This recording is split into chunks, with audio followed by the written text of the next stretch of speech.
छात्रों, नमस्ते, शुभ संध्या।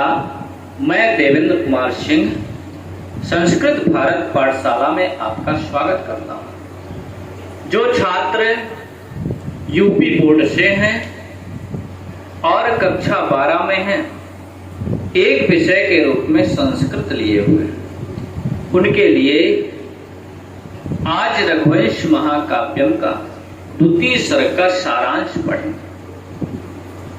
उनके पाठ्यक्रम में रघुवंश महाकाव्यम का द्वितीय सर्ग है।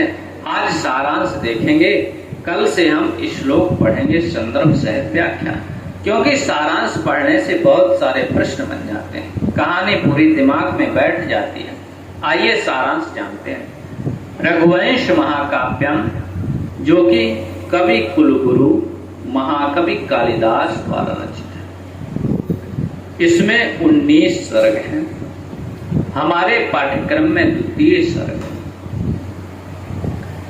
द्वितीय सर्ग का सारांश। मनु के वंश में उत्पन्न राजा दिलीप। राजा दिलीप किसके वंश में उत्पन्न हुए थे? मनु के वंश में।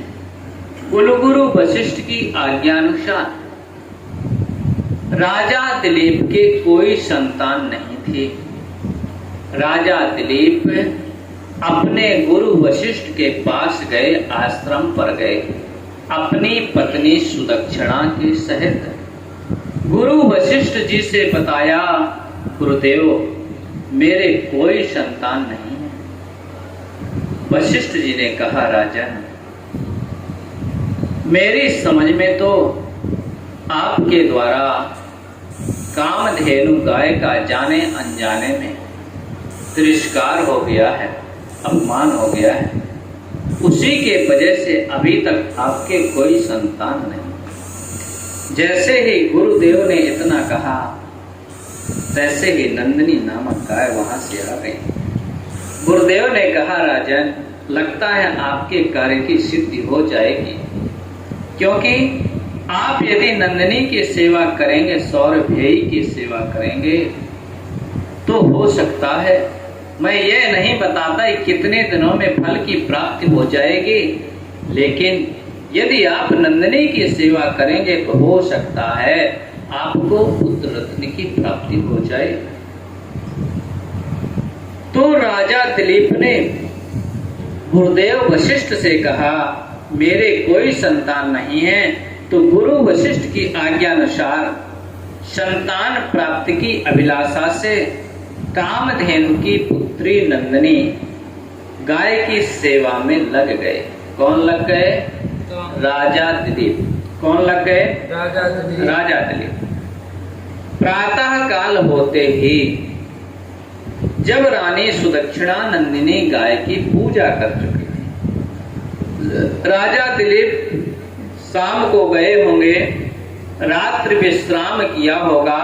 इसके बाद प्रातः काल नंदिनी की पूजा की सुदक्षिणा ने माला अर्पण किया, गंध आदि पूजन सामग्री से नंदिनी की पूजा की। सुदक्षिणा नंदिनी गाय की पूजा कर चुकी और उसका बछड़ा दूध पी चुका। नंदिनी की पूजा की सुदक्षिणा ने और बछड़े को दूध पिलाया। तब राजा दिलीप ने नंदिनी को जंगल में चरने के लिए छोड़ दिया। आगे और स्वयं उसके पीछे पीछे चल पड़े। किसके पीछे पीछे चल पड़े? नंदिनी गाय के पीछे पीछे चल पड़े। कौन चल पड़े? राजा दिलीप।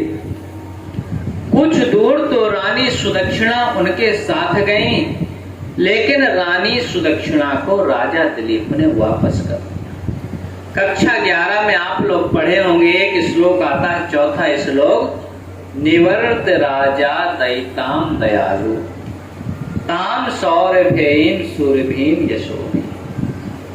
यानी रानी सुदक्षिणा को कुछ दूर के बाद राजा दिलीप ने लौटा दिया।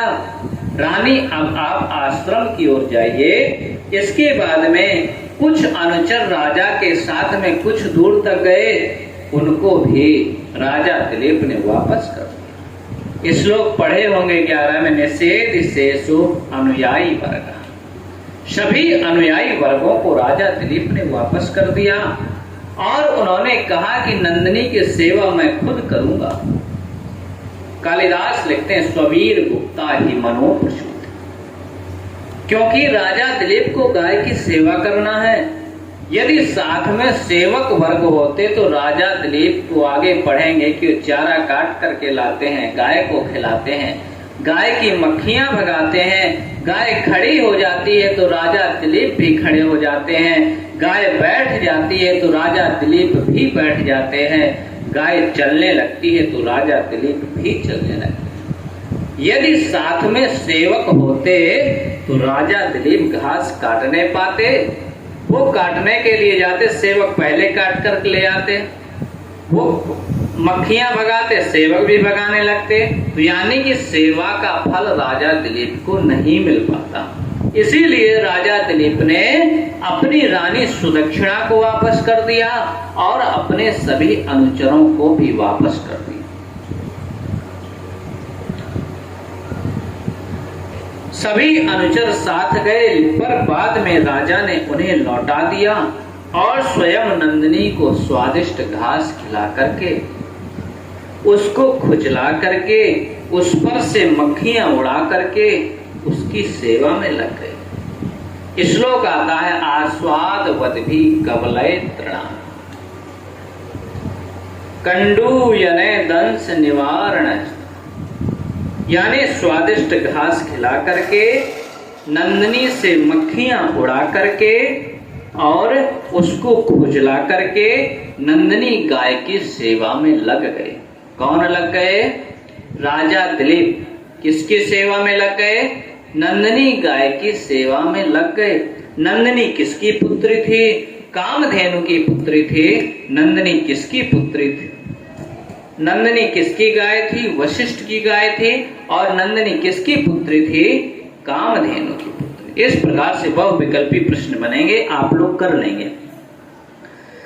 जब गाय खड़ी होती थी राजा दिलीप भी खड़े हो जाते थे। जब गाय बैठती थी राजा दिलीप भी बैठ जाते थे।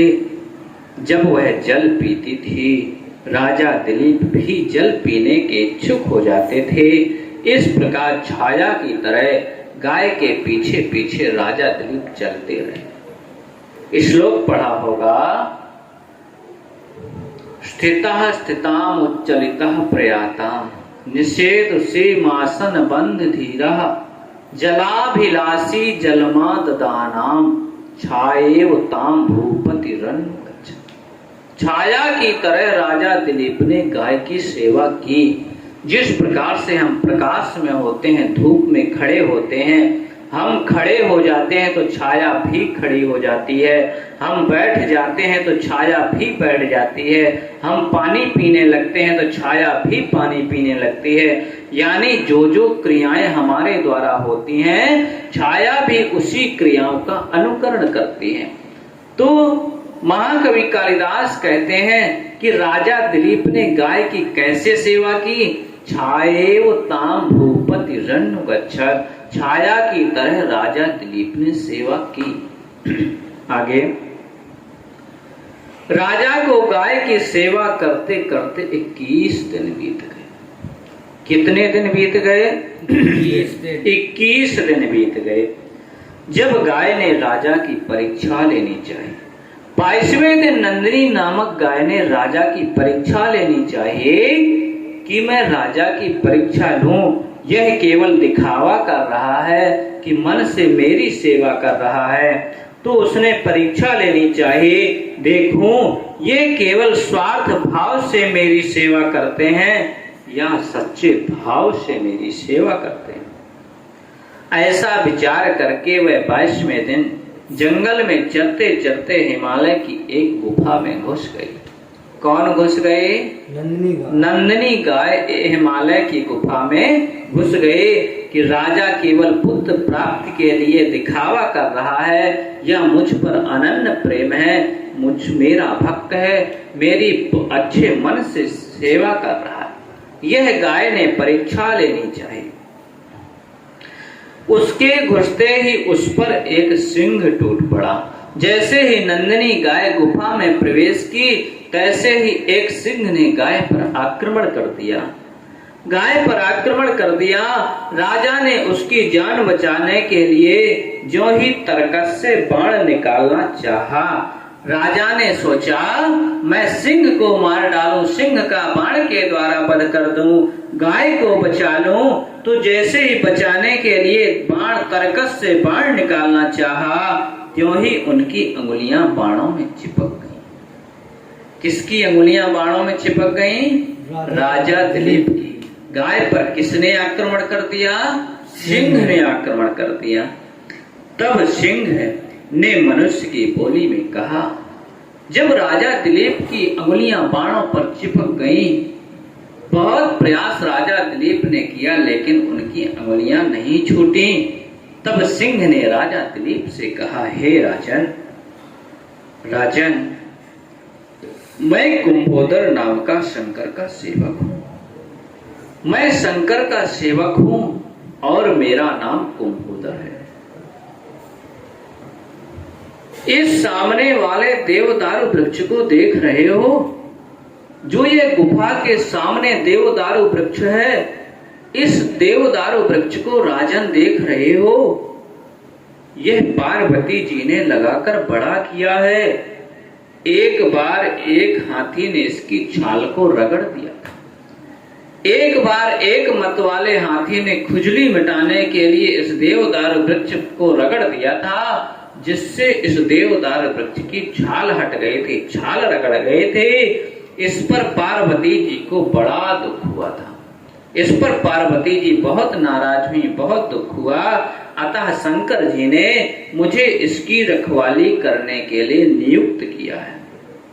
प्रश्न पूछता है, कुंभोदर नामक सिंह को किसने नियुक्त किया था?